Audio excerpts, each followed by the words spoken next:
This is from Kitalo in the day, A happy and blessed new year 2025. Abalonja bekubiri ku PJ the news anchor musibye mutyoli nako olwalero kansubira nti musibye bulungi gye musinzidde okubanga ate mutumbudde natera ntuuse n'ebimu ku bigenda maaso mu ggwanga lya Uganda. Abantu abawerako ddala 10 be bafiiridde mu kabenje so nga ate 22 baddusiddwa mu ddwaliro nga bewala ttaka oluvannyuma lw'emmotoka ekika kya taxi okubanga ate zeetomeragana bwenye ku bwenya wali eri mu disitulikiti ey'Ekyenjojo. Kitalo ddala ebyo byabadde omukire ekyakeseza olunaku olwaleero so nga ate mu disitulikiti ey'Esserere ow'emyaka 2 yategerekese Keria Peter yafiiridde mu lutalo lwa Waragi nga kigambibwa nti olutalo luno lwabaluseewo wakati w'abaami ababiri oluvannyuma lw'omwami omu okunywa ku Waragi wa munne nga tamuwadde lukusa bwe batyo ne batandika okuba nga ate balwanagana. Omugenzi n'agezaako okuba nga ate ataasa okukakkana nga zimunywedde ng'amba eŋŋoome ate Waragi yabadde muyitirivu ku mutwe ekiwejjowejjo ng'akutukidde mu lutalo. So nga ate waliwo omuto alaajanira mu ddwaliro ng'ono embeera si nnungi oluvannyuma lw'okukuba amasasi 2 mu mutwe era nga abazira kisa be bamuddusiza mu ddwaliro. Kigambibwa nti ono abadde atambula ne muganda we wamu ne kitaawe wabula nga ate omusajja yabadde akutte emmundu yasinzidde mu mmotoka ekika kya Harrier bw'atyo n'agenda maaso okuba nga ate asindiira emmotoka ekika kya taxi mwe babadde amasasi okukakkana nga gamukutte. Omwana ono ye Edwin afunye obuzibu bamukubye amasasi 2 mu mutwe. Omusajja abadde mu Toyota Harrier ya black. Toyota Harrier ya black UBQ 699B. UBQ 699B. Omusajja mwabadde n'akuba amasasi mu taxi emabega ne gakwata omwana ono. Awo bayitawo kozi bayitawo bati ku Georgia ekomamboga. Georgia wa? Muvudde Chebano ku Georgia. Muvudde Chebano ku Georgia. Mboyise no mulago waggulu. Mboyise Chebano centro ngokirira. Chebano mu centro ngokirira. N'otuka mu Jackson eriyawo. Bamukubidde amasasi. Mbadde ntudde naye mutte emabega. Tetumanyi mwami kyakubidde amasasi naye gabadde amasasi 2. Mbadde ntudde nabo nga abaana bano bandi wakati 2 taata waabwe nga yasembayo ku ddirisa nange nze nsembayo ku ddirisa eryeni. Olumukubye n'anguyira bw'ati ndina bulamu yemabega mpulidde endabiramu eyatika naye musajja ye wahali yaddusi. Byannaku naye ate bituufu wano mu ggwanga lyettu Uganda mu ngeri y'emu munnamagye amanyiddwa nga Amona aliho yavudde mu mbeera naye kuba amasasi agawerako ddala 5 agamujje mu bulamu bw'ensi eno ng'akozesa emmundu ye. Bino byabadde wali eri Nakirebe mu Mpigi mu kisaawe ku ssaawa 8 mu ttuntu awo obudde bubadde bwa misana teketeke. Mu kisaawe muno asanzeemu abazannyi omupiira wabula ng'abo basoose okuba nga ate afubutula n'ategeeza nti veewo bw'atyo n'agenda maaso okuba nga ate akola ekikolwa kino. Yalese awandiise ebbaluwa era nga yabadde agiwandiikidde CDF ng'alina obubaka bwamuweereza era nga yamutegeezezza nti bwe mba nvudde mu bulamu bw'ensi eno gw'obanga otunuulira si mulala ye mukulu amanyiddwa nga Major Ogwang. Yes, agamba nti oyo yavunaanibwa ku kufa kwange. Okitegeera ebintu birimu ensimbi birimu ebikono okwekuba ebikono ku mirimu byonna ebyo nga biri wamu wabula nga ate ono yagenze maaso okubanga alama nti CDF agende maaso okubanga ate alabirira abaana be kubanga wanasomera ebbaluwa eyo yajja kuba ate nga avudde mu bulamu bw'ensi eno. So nga ate nti sebutikidde bannamitiana bwe bagudde ku mulambo gw'omuto emyaka 6 ategerekese Keria Nakiyinje nga gugangayidde mu nnimiro y'emiwogo nga ate bagwambuddeko ekitundu. Omuto ono yasangiddwa ku ssaawa 10 ez'akawungeezi olunaku olusooka ku mwaka. So nga ate era mu kuyingira omwaka abantu abawera ddala 5 be bakakasiddwa okuba nga bafiiridde wali eri ewankulukuku nga basaba n'omusumba amanyiddwa nga Pastor Tom Mugerwa. Kigambibwa nti abantu batandise okuyingira mu kisaawe kino ku ssaawa 4 ez'okumakya wabula zaagenza okwera ssaawa 8 ng'abantu bajjudde dda. Awo nno we waaviiridde omujjuzo omuyitirivu ddala nga nti abantu batandise kwesindika bwesindisi okuyingira mu kifo kino ekyaviiriddeko abantu abawerako ddala nga 15 ate nga bakyala okuzirika. Bano nno baddusiddwa mu malwaliro agali okumpi okuli erya Kitebe wamu ne Lubaga wabula ng'okukkakana 5 ku bo balusuddemu akaba. Songa natera omusumba amanyiddwa nga Lucius Bujingo yeeyongedde okubanga awuniikiriza abagoberezi wamu n'abo abamuwulirira wabweru olw'ebigambo byagenze maaso okubanga ate ayogera ku mugenzi amanyiddwa nga Richard eyali omukulu w'ekkanisa. Endiga za Bujingo Katonda kigwe zisaba wuliriza message y'omusumba Katuli. Singa nali nfudde Richard Muhumuza n'asigala yali atambuza ebirooto by'ekkanisa ne house of prayer n'alabirira n'amaka ge. Tonda yatunula ng'abaana ba Richard bonna okusigala mu masomero nga bamiisinze presence ya daddy yokka, ate n'enjiri eno nayo neesigala ng'ebuulirwa nga kubali mu mmotoka ababiri wadde amasasi gali mu kukunkumuka. Katonda n'agamba nedda, gwe mwembi muli baana bange, Richard jangu oyo asigala ajja kulabirira ewuwo n'ewuwe n'ekkanisa. Songa ate y'omusumba amanyiddwa nga Joseph Serada ekyokubanga ate alemesebwa okuteekateeka okuwunzika omwaka n'abagoberezi be mu kisaawe ky'e Namboole, bw'atyo yagenze maaso okubanga akinenyeza omukulu minisita wa sports amanyiddwa nga Peter Ogwang gwagamba nti ono yateekawo amateeka amakakali bwe baali mu meeting gye baatuulamu mu nnaku z'omwezi nga 23 Desemba nga boogera ku nsonga z'ekisaawe kino, era ng'agamba nti ono yakola kinene nnyo okumulemesa okubanga akuba olukuŋŋaana e Namboole. Nga tutandika omwaka yo poliisi y'e Kabawa eriko omusajja gwekutte n'eggalira ng'emulanga gwa kukkakana ku baana babiri ab'obuwala ow'emyaka 6 n'ow'emyaka 9 n'abatunuza mu mbuga za Sitaana. Kigambibwa nti abaana bano omwami ono oluvannyuma lw'okubakozesa ebikolwa ebya swakaba balina munnaabwe gwe baanyumirizaako ng'oyo nno ye yadduse mu bakulu n'agenda maaso okubanga ate abategeeza, era nga kyakakasiddwa oluvannyuma lw'omukulu ono okukwatibwa n'abato okwekebejjibwa nga ddala yabadde abatusizzaako ogwa buli samaanyi. Songa ate omuliro gukutte ekizimbe kimanyiddwa nga nnyumba kubwa wali eri mu bitundu bya Arua Park mu kibuga Kampala, bwe gutyo ne gusaanyaawo ku mmaali y'abakozi abamu ku kizimbe kino. Poliisi enzinnyamoto etuukidde mu budde ng'omuliro guno tegunnasaasaana, era bw'etyo n'ekola ekisoboka okugulemesa okuba nga gusaasaana, ekiviiriddeko omuliro guno okubanga ate gukwata tekinnategeerekeka, weewaawo abamu olunwe balusonze mu masannyalaze.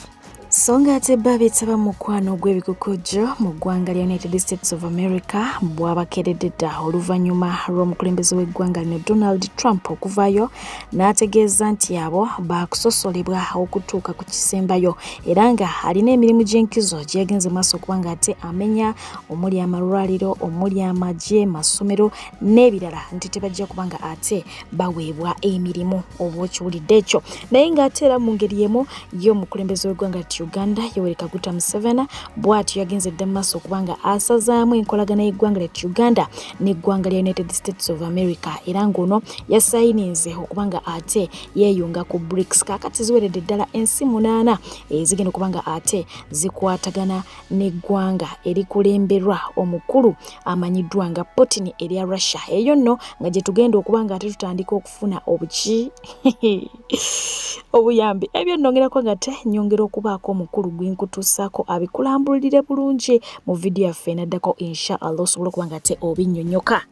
Songa ate teyakomyawo yagenze maaso okubanga ate awera akakalu ka poliisi mu ggwanga lya Uganda ng'agamba nti ke kasingire ddala okubanga kasiba obuzi bw'emisango mu ggwanga omukulu Yoweri Kaguta Museveni. So embeera yo bwetyo bweri, naye nga y'omukyala amanyiddwa nga Farida Nakazuba gali mu nkubo gagamba nti essaawa yonna ayinza okudda ku TV mbu gye yava okusinziira ku masimu agamukubirwa abeere ng'ate akomawo okuweereza abantu ka pressure mbu kalabika kamuyinze. Ebyo bikyali mu mbu oba okitegeera, naye nga ye muwala wa Dr. Jose Chameleone yavuddeyo ati nagenda maaso okubanga ate awandiikira taata we obubaka n'amusabira abeere nga ate awona, n'amwebaza okumuzaala, n'amwebaza okusaddaaka ebingi, n'amufuula ekyo kyali era agamba nti ali ku nsi kuno ate era ali ekyo kyali kubanga taata we yasaddaaka kinene. Naye ng'ate ye Daniela ayongedde okulaga Abamakasi nti ali proud of him oluvannyuma lw'okubanga ate agenda mu maaso okutuula ku TikTok ebeera challenge n'atuula mu bigambo bya Abamakasi. Oba okitegeera omukulu tasobya ebyo webityo nga boogera okubanga ate obiraba. Omukulu tasobya blah blah blah, tata wota Sovia. Who said? Does not make sense. Who said that Mukulu Tasovia? Do you know how many times I've heard? Happy New Year, Jaja Crossing and Jaja Mayanja. I hope you have a wonderful 2025. We love you. Bye. Interview zanga 3 zimaze okubanga atezigwa natera tuinawo interviews endala ku Molden International Labour Consultants ezigenda okubanga atezikwaja enaku z'omwezi nga 4 lugenda kubeera lwa 6 omwezi guno gwennyene betaaga ba security guards ekata duka zambwa ogende oberenga ate okozesa omukisa guno oyina okujjanga oweza 45 n'obutundutundu 8 visa zijja kwanga tezifulumira mu nnaku 3 zokka jangu oberenga ate gwe munnamukisa asoso kubanga we wangulira omukisa guno obokitegeera so yanguwa basangibwa wali eri ennamuŋona na Kibinge Road nakugamba nti batwala abantu mu mirimu egy'enjawulo wabula nga ate mukadde kano they urgently need security guards wabula ne woba oyagala kubeera maid waiter era nga egyo gyonna wegiri bulambalamba omukyala amanyiddwa nga Vinka ye avuddeyo n'atukakasa nti yakyasinze buti bangi mwali mwebuza Vinka jawa kabena Vinka jawa nyashi yamanyi yajijja naye nga ye ayongedde okubakakasa nti yakisinza nyashi kati ogambye mbuki lero Singapore Kampala agambye ki nedda naye njaro basinga ki buti bagenda nyiga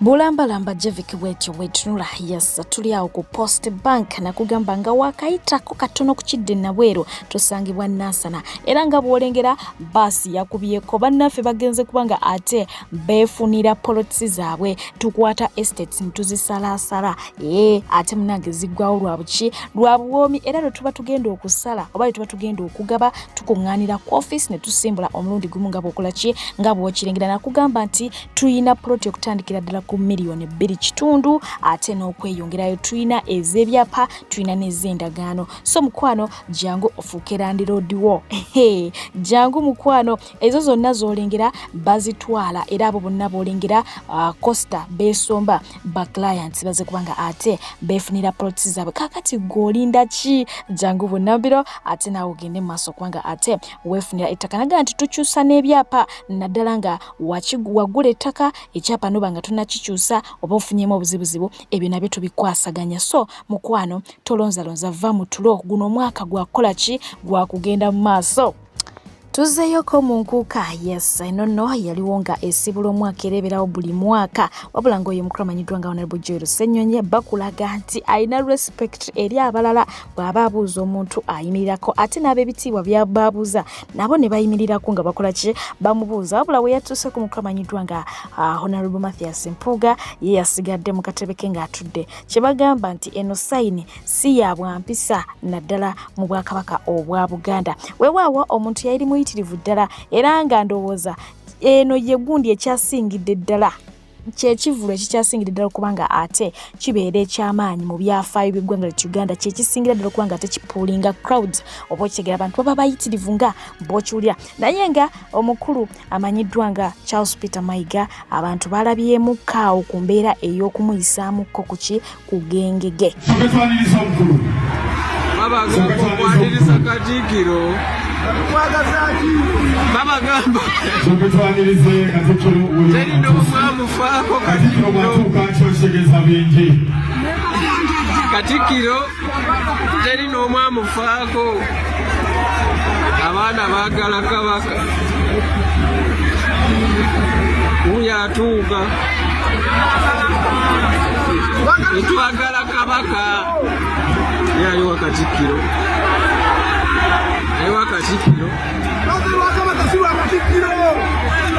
abaana baagala Kabaka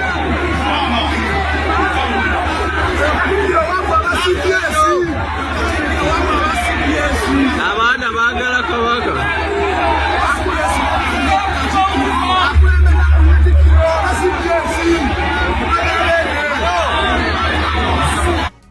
Enkuuka eno yes akalimu bakakwasa omukulu amanyiddwa nga Abitex omutesitesi w'ebivulu.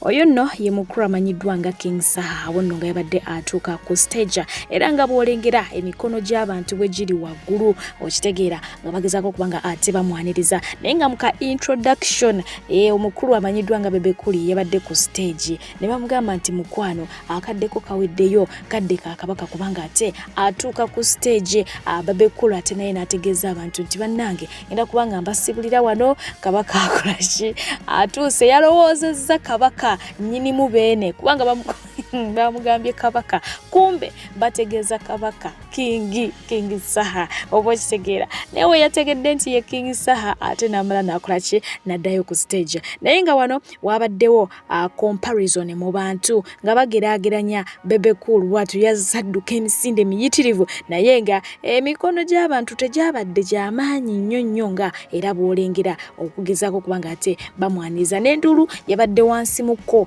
yabadde ate teyenkana naki n'ey'abalazi nonno ze comparisons ezakoleddwa abantu era nga bagenze maaso kubanga balonda abo abanywedde mu bannaabwe akendo mu kivulu kino bawadde omukulu amanyiddwa nga King Saha ne bawa omukulu amanyiddwa nga Mick Wine abo be abantu be bakubidde ku nduulu eziwererako ddala naye nga Eddie Kenzo naye ya performance ye yazze kiro y'omu ku bayimbye ekiro ate nga ne mwana mulenzi Alien Skin yabaddewo nnyo ku stage era nga naye yatuuse kiro yes bingi ebyagenze mu maaso okubeerawo mu nkuuka wabaddewo eŋŋumi Pallaso bwe yabadde ayimba ku stage ayina bye yayogedde mu kaawo ate kwani ku Alien Skin nga bw'omanyi mu nnyimba zaabwe za freestyle babaako n'ebigambo bibanyigamu naye nga yagenze okuva ku stage ng'eggaali ya Alien Skin emulinze era nga munnange tyasobodde kubanga ate asimatuka eggaali yamunywedde ne bamutwala ne baba nga ate bamuyisaamu kaawo ku nsambagere era gye bukeeredde lwe lutalo lwe tukeereddemu olunaku olwali naye nga sinaakubanga nkutwala mu lutalo twale wa Godfather yavuddeyo nagenda maaso kubanga ate annyonnyola ku muggo Alien Skin gwe yazze nagwe ku stage bino byeyagwogeddeko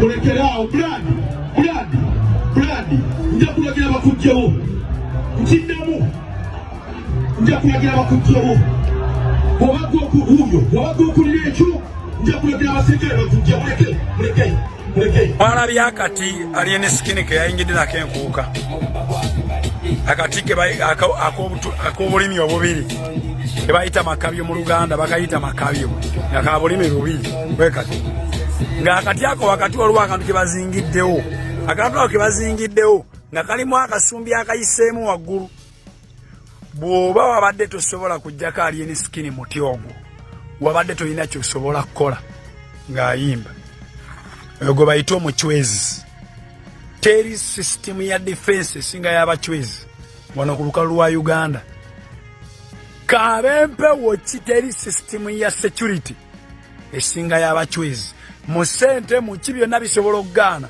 naye bwe kiba nti bukuumi ng'ogenda mu balabe bo abachwezi give the best defense system yazze nayo teri muntu yabadde asobola kubaako kyafuma akati bw'olabanga omuntu azze nako yaba akulira awo wonna kasita abeera successful olajja nako mawulire agakagwawo kati Pallaso akubiddwa eggaali ya Alien Skin.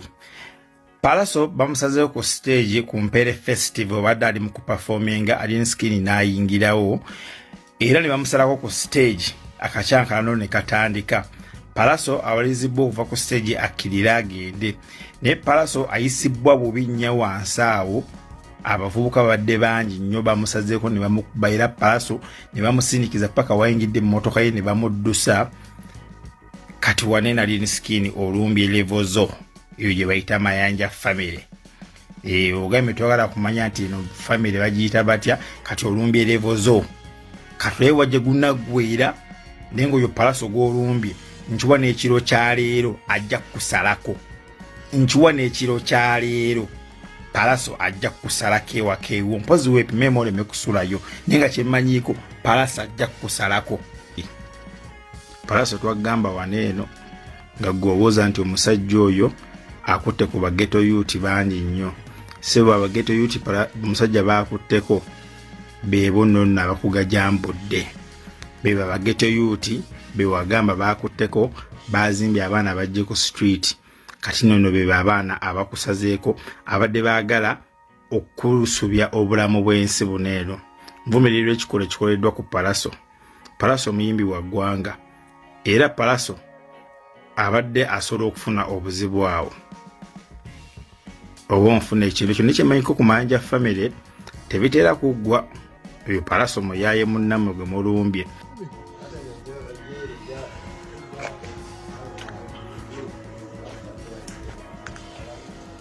Motoka bajasiza batanga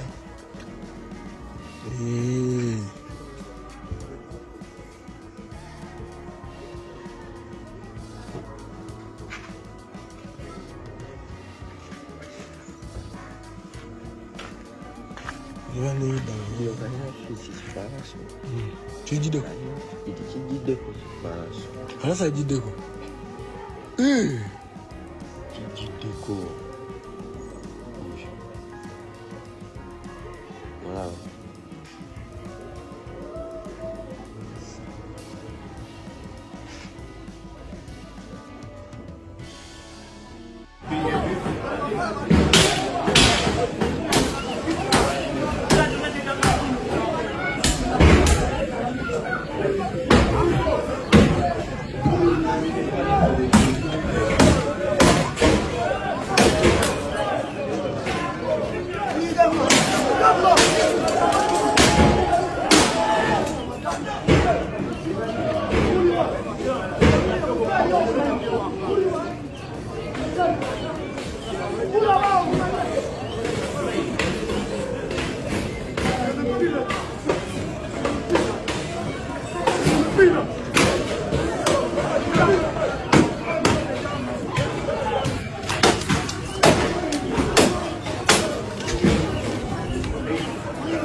Ebyo nga bimaze okubaawa yes ye alien skin ate akabinja ke kalumbye ewa Wizo Manizo watali era nga Wizo naye abawandiikire n'agamba naye banange ate nze munjagazaaki nze ndi eno ndwaza mulwadde ne Uganda siriyo naye ate mulumbye amaka gange sibategeera kiki muliko kwegamba mwaga kuulira akafa mu bamayanja naye nzija bw'atyo bategeeza naye ngate yo poliisi imaze okubanga ate efulumya ekipapula egamba nti abantu bano beetaagako kopi bombi abenyigidde mu review gino naye ngate alien skin amaze okubanga akakasa mbu tajja kugenda ku poliisi era yasonyani asonyiye Pallaso naye ngate Pallaso awanda muliro wewawa kansoke batuseko Sheikh Ashraf. Abalungi abatuuliriza era abatulaba olunaku olwaleero tukyaddeko ewa Sheikh Ashraf Dembe. Sebo sanyusa okubalaba amannya agange nze Sheikh Ashraf Dembe akola ku bizibu by'enjawulo omuntu singa abalina ebirwadde musomereddwa tumwa amazzi ga lukuya nga bw'obadde ogalaba tugenda abantu ku kyoto ne twokya emizimu emibi egibabaamu n'okulomba edduwa abantu singa abeera ng'ali wano atuuse sobola okumulombeera edduwa ne waba atatuuse nga mpadde amannya ge naye ng'ali wala naneetaase enamba yange yeeno eri 0707763711 nammwe bannyinaffe abali ebweru oyagala okuba nti oyagala okulombera ku dduwa ng'olina ebizibu viza zibuze amaka gakolongotana sente zikola zimpita mu ngalo ojja kumpe kumpereza ekifaananyi kyo n'amannya go ebyo byokka bijja kumala nja kukulombera edduwa ojja kutereera olunaku olusembayo mu mwezi mba n'edduwa eyawamu ffenna n'abalwadde bange abakadde n'abapya. Salaamu alaikum warahmatullahi wabarakatu.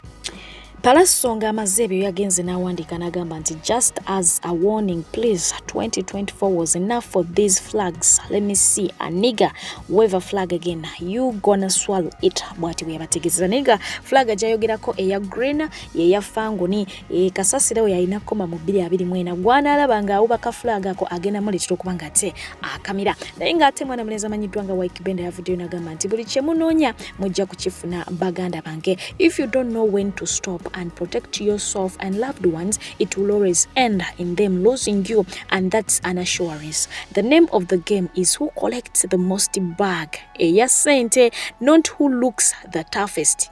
Era bw'atyo n'agamba nti bali kubuuza mu nnaku zo ng'oli ku topo wakolawo ki. Abagamba kino kye bakola kigenda kukosa abo ababaagala n'ababeetoolodde kubanga at the end of the day omu ku bo waafa abantu ababaganyulwamu ababali okumpi be bakosebwa wabula kye balimu bonna bakimanyi bulungi nti banoonya ssente oba okitegeera naye tebanoonya kulaba ani asinga bukambwe kyokka ate bo bazze mu kweyuzayuza naki na ngumi.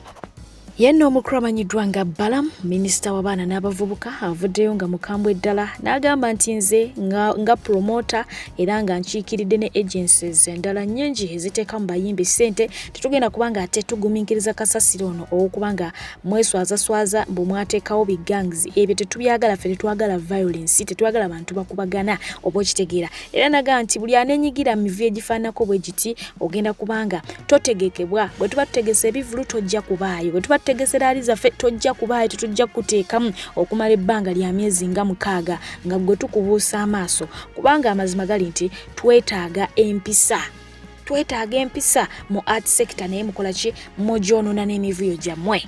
Ate yo omukulu amanyiddwa nga Abitex Saabavulu yategeka enkuuka yali yayawula ne Alien Skin naye olw'enkuuka yaddamu n'amusembeza era n'agamba nti amwetondera. Kakati no yavuddeyo n'agamba nti this message goes to all promoters. No one under our federation should book Alien Skin for any show because of the chaos he and his hooligans caused on 31st. Bwatyo bwe yawandiise ye ne bagunda abalala bonna abategesi b'ebivulu mu kibiina kyabwe tewalina kubaawo n'omu addamu kutegeka Alien Skin olw'okusiiwuuka empisa n'akabinja ke ennaku z'omwezi nga 31 oba okiwulidde kati naye ate amaze n'amuvaamu omulundi omulala. Vijja Junior yakoze post eziwerako ddala era nga ye yasoose n'abatimba bombi Pallaso ne Alien n'abagamba nti bakyali bange kyemukola si kirungi mulekerawo kubanga ate mwerumaŋŋana. Ate bwe yamaze n'akola post endala n'agamba Alien Skin olikyali wange nnyo mukwano tuzikwasaganya tuzigatta naye ku mulundi guno oli mukyamu n'amugamba munnange badde nsaba okyuseemu ku nkola gy'okolamu ebintu byo. Ate ngayo omukulu amanyiddwa nga Honorable Mwesigye Frank yavuddeyo ku mukutu gwa X naga nti Pallaso azenga enfunda eziwera attackinga Alien Skin mulekerawo okubanga ate mumuwolereza okitegeera. Pallaso yalumbye amaka ga munne n'ayonoona ebintu bye era nze mbalayira Pallaso ayinza okubanga ate agenda kweyonoonera music career ye era alibeeraawo ng'akola ki ng'akijjusa naye nga bw'ayogera bw'ati abaana abamu bamugambye nti ate Alien Skin yalumba eddwaliro omwali abantu abali innocent ne baliteeka ku bunkenke ne bakuba abaliwo ate we yalumba office ya NUP byote byali by'abantu. Anyways nabo ab'enjawulo bavuddeyo kubanga ate bakola ki badefendinga Alien so nga ate abala badefendinga ani Pallaso. Ye Mama Jona yavuddeyo ng'alaga nti asiimye ekyakoleddwa ngamba Bad Black n'agamba nti Uncle Pallaso nkulamusizaako American Heights oba woli wafunye ku kyokunywa. The President of Disciplinary Committee taata tozikiza mpulukutu za misota zigenda na miggo mikambwe. Bw'atyo bwe yawandikidde omukulu amanyiddwa nga Pallaso. Natera omukulu amanyiddwa nga Eddie Kenzo yakomyewo ku mukulu amanyiddwa nga Bobi Wine agamba ye tamuyinaako obuzibu naye nga obuzibu bwe buva Bobi Wine kwe kubanga ate abayingira buli kiseera abalemesezza bo nga bo abayimbi era n'ategeeza nti bo kye beetaaga Bobi Wine akimanyi bulungi naye akola ki yeebuzabuza era n'ategeeza nti singa Bobi Wine tabayingirira mbu nabo tebajja kukola ki kumuyingirira oba okitegeera. Weewaawo omukulu amanyiddwa nga King Saha ono gwe bayita bodyguard from where?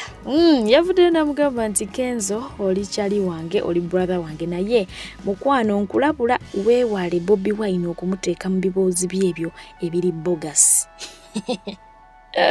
Bwati bwe yageze maaso kuba ng'atakola ki amulabula abandi bamubuuza kati ogenda kukolawo kisa okujjako okutuleekaanira naye ng'ajjukira nti ababiri bano twabalabyeko ku boxing day omukwano nga gubasaza mu kabo bayimba ennyimba zaabwe weewaawo ye omukulu amanyiddwa nga Waikibenda yavuddeyo n'abagamba nti Badman mufere thinking he was really beefing kumbe yali yeekolera maali they only woke up nga guy alina beach number a mansion and many side businesses.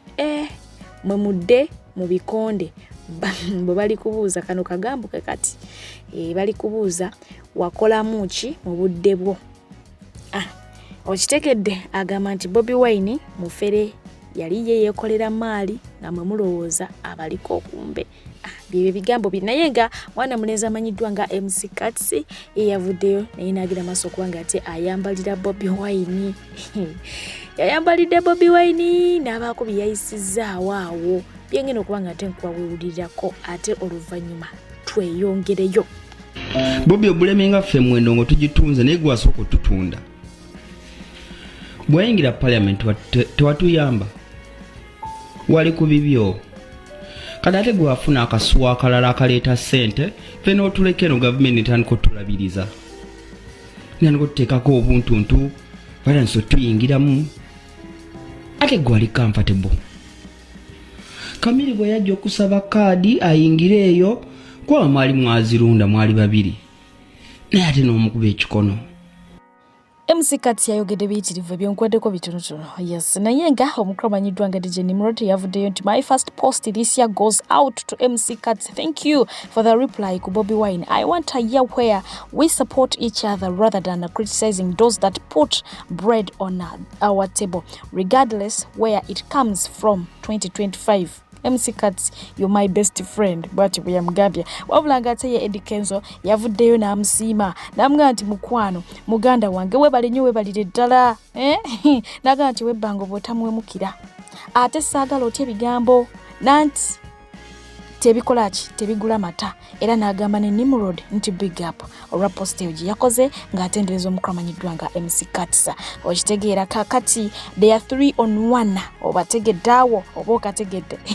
Weewaawo waliwo omwana yagenze maaso okubanga ate akolera MC Katsa oluyimba oluvannyuma lw'ebigambo ebyo bye yayogedde ku Bobi Wine. Abaana balina obwangu ebigambo bye byabaddewo biti oluyimba so addukuzanyira naye ebigambo bye byabaddewo biti. Ebigambo nga obiraba oyagaye nti once upon a time Stan yatondayo omusajja amanyiddwa nga MC Katsi eyajja ku mission ey'okubanga asasanya akawuka ka mukenenya mu community. MC Katsi musiru mu kifo ky'okufokasinga ku bulamu bwe munnange mulwadde w'akawuka ka mukenenya naye ate sina muyimbi mu kifo ky'okubanga yeefaako musiru busiru akozesebwa gavumenti eri corrupt era n'amugamba nti mukwano kisingako n'obanga omira eddagala lyo mu okwogera akawuka gye kakoma okubanga ate kasaasaana mu bwongo. N'agamba we kituuka ku Bobi Wine ffe tujja kulwana paka ku nkomerero. MC Katsi mukwano lekeraawo okubanga osaasanya akawuka ka mukenenya mu bakyala abali innocenti. Olwo nno luyimba ezo lirikisi nze nkuddidde mu buddizi naye ng'abantu bamugambye ng'okisuusizza nnyo mukwano siganya ayinza okuba byayogedde binyiiza naye wandibadde tomulangira ki wandibadde tomulangira akawuka ka mukenenya. Ebyo nasi bigambo byange bigambo byaba abantu gwa akayimba ayagala okawulira better come to my box nze nkalina nkakuwe munnange weewaawo ngenda kubanga ate nkola ki ngenda kubanga mbasiibula naye nga mbasiibula mbagamba nti Ibn Rayyan okusoma kutuusa abaana mbatwale ku Ibn Rayyan ngenda basiibuza omukulu amanyiddwa nga penge nga annyonnyola ku nsonga zaane za MC Katsi. Wano ngenda kuwako kitundu naye wowe oyagala full video genda ku YouTube channel. Agamba nti penge yagulawo YouTube channel gyeri subscribinga ate buli lwanabanga ataddeyo gwa munyumiro gye kubanga omwetabuliro ate nkusembyeyo ne message y'omukulu amanyiddwa nga Robert Kyagulanyi Center ey'okubaagaliza omwaka oba okitegedde. Mbadde piche atakumira mpera abankumire. Abazadde kambanjulire Ibn Ryan Junior School somero lya Dene Boarding ate nga ly'abawala n'abalenzi liri ku musingi gwa Buyisiraamu wabula nga baaniriza enzikiriza zonna. Balina abasomesa abatendeke abaabangulwa okulera wamu n'okusomesa abaana. Balina school van ezireeta abaana abava ewaka ate nga balina ebisulo ebiyoyofu ebibiyonjo okukamala gattako ne bametron abamanyi okulabirira abaana. Basomesa ebintu eby'enjawulo omuli okuwuga, okusamba omupiira, okusuna ennanga, okusuna gita ate nga n'abasikawuto tebabeera biddeyo. Bano basangibwa wali e Mayabukomi kilomita 14 okuva ku luguudo lw'e Kampala okudda e Masaka ate nga registration agenda mu maaso. Abeetaaze bakubire ku nnamba zaabwe z'essimu 0782 79 49 22 oba 0704 25 000 oba 0774 25 000 beboka abajja okubangula omwana wo. Katamba tobangako muyimbi njagala ompulirize video yange esose ku muguno omwaka ku YouTube. Tobangako muyimbi emusikatsi ate sigwosoza okulwala amazi. Buli omu alina amazi ge mwana nenzo nsanyusa gwe yakundagala ti njagala kukungulira mu mazi. Fena tuyebase ku bakazi batusiiga amazi ge batusiize naye gwe yakulaga ati gwe olina amazi agali special. Abantu balina amazi gabwe ne basirise mwana naye gwe bakuvuga speed balamu wano nakutwale wa Museveni bwokolebo speech mu butayi buli awo oyambadde akasuuti wenda olinga empeke ya kapiso tekanoga buli awo wepalawuda bwokoze speech ndi Museveni akwosebwa yo bwambasada bwa siri Museveni n'abokumma. Museveni si mudongo. Museveni nategera lisigoso okulwala amazi. Bona batumwine balwala amazi egabasire gabajjamu n'amaaso. Gwe matako mwana kankubuuse oli fala nnyo okogera ku Bobi Wine rasize kankubira bino bitu bya swangizi mwana. Swangizi simanyi wabira ngakulabanga mbaswangize eddanga mosiba otambulira musobi ba swangizi mwana. Abaswangizi ate badongo nnyo balinga bavuga beyabwe makindi badongo nno nnyo. Tatali muntu wa swangizi asobola kulwana te muntu wa swangizi ali awo muno bugeto youth bafaka nnyo bali awo era babera ku TV kola balaba Michael Jackson azinda te beparawuda webati oli fala nnyo rasta kankubuuse. Sigo sizo kulala sirimu mwana ne basirima ne bafiri bawala da sirimu ne ensi bali bakakamu oshekera. So bogamba nti Bobi Wine soda first gwe mata kongani oli muyimbi rasta kaliya joli na yesingo kubeya rais MC yenna nzamana MC bwe mansazeewo but I can MC for a particular artist not an event. Rasta MC okubera MC w'ekivulo gwosinga okubeera owa rais era MC yenna video yamu ngoli MC oli mazi. Nze ndaba omuntu mbu MC wa Bana Boy, MC wa Wizkid, MC wa Gundi. Kikyetegeeza nti oli MC wa Bebe Cool wa Bobi Wine ng'otambulira ku muyimbi gwe MC oba abayimbi abene ba DJ babene MC baabwe mu America ne mu nsi ezisinga okubeera nga zaakulaakulana ne MC ng'obeera MC ku simanyi Kadanke simanyi MC ku Nkuuka simanyi wa Mukanji rasta mwana oba nonyomere ya leero neze ekikuluma nje manyi kiva ku deviate nkujjukira era wali wenkana bwotyo nga Bobi Wine muto. Abali ku deviate munanjulira vampino nzo umanyi njogera kwa alali omusajja yali yenkanira bwatyo nga Bobi Wine akubalaga n'amoti ne bajuliana Michael Chris mbijjukira ngera takyuka nga yenkana bwatyo naye kimuluma nti benkana amujjukira katsa singa Bobi emyaka ne kasenawo yadde lusuku lwayinza kwera muntu njoera mu bisosiro lwange.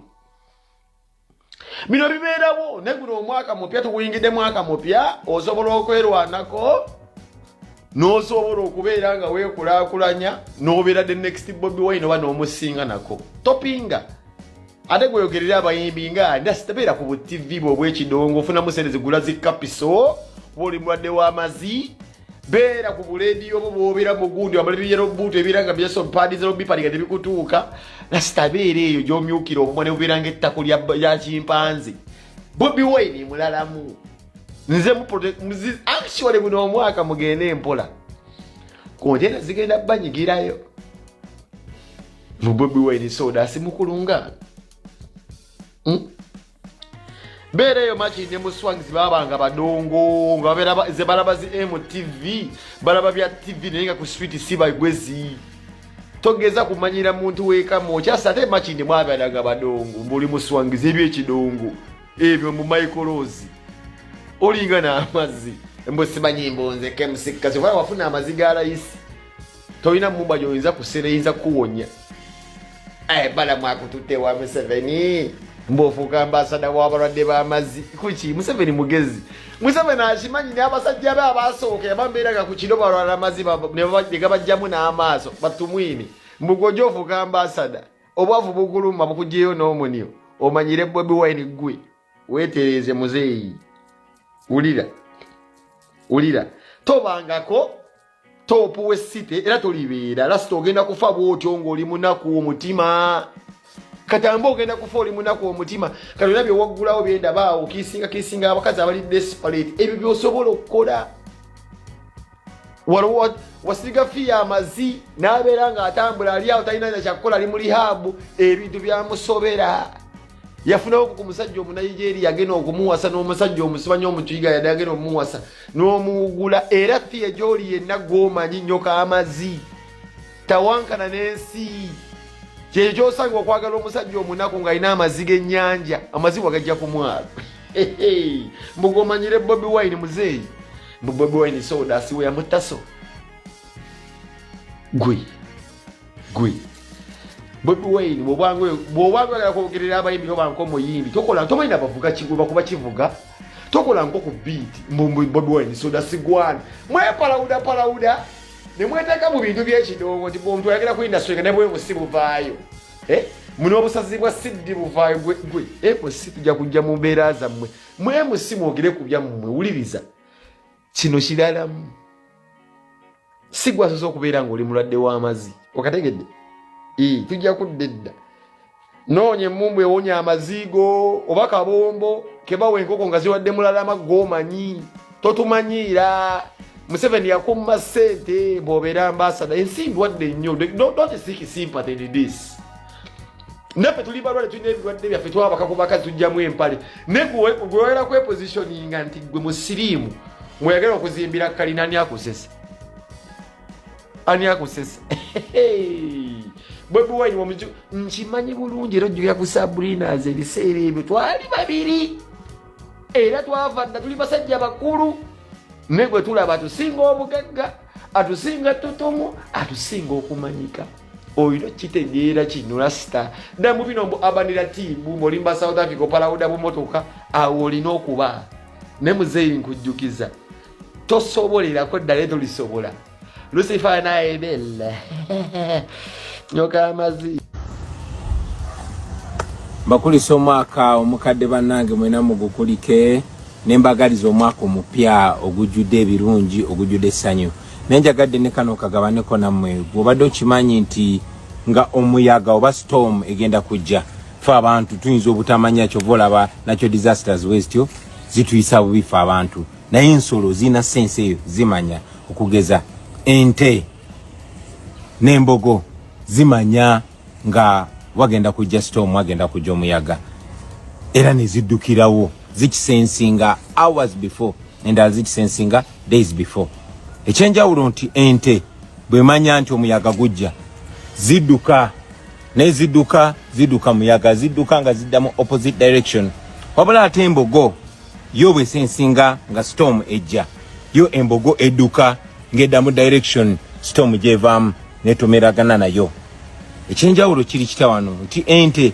zidduka zivira omuyaga wabula ate kuba gye zigenda omuyaga nagwo gye guba gulaga zesanga ng'ebiseera ebisinga zirwanya omuyaga ogwo ne zidduka nga zidduse nakutya ne zibeera namo affected wabula ate embogo yo efeesinga omuyaga guno netomeragana nagwo yes akaseera akasooka kaba kazibu nnyo naye ate kaba kampi neguyitamu ekyo nno njagadde naffe tukiyige abantu gwe obulamu obulabanga nte oba obulabanga mbogo ebiseera ebisinga bwetuba tetunabuka tubulaba era nitubulivinga ng'ente nodduka ebizibu ng'odduka bidduke nobisanga ne musambagana nabyo ebyo bikuvulunze naye ate omulala bw'aba alowooza ng'embogo ebizibu abitomera n'abifeesinga omulundi gumu n'abiyitamu nze ndowooza ng'embogo.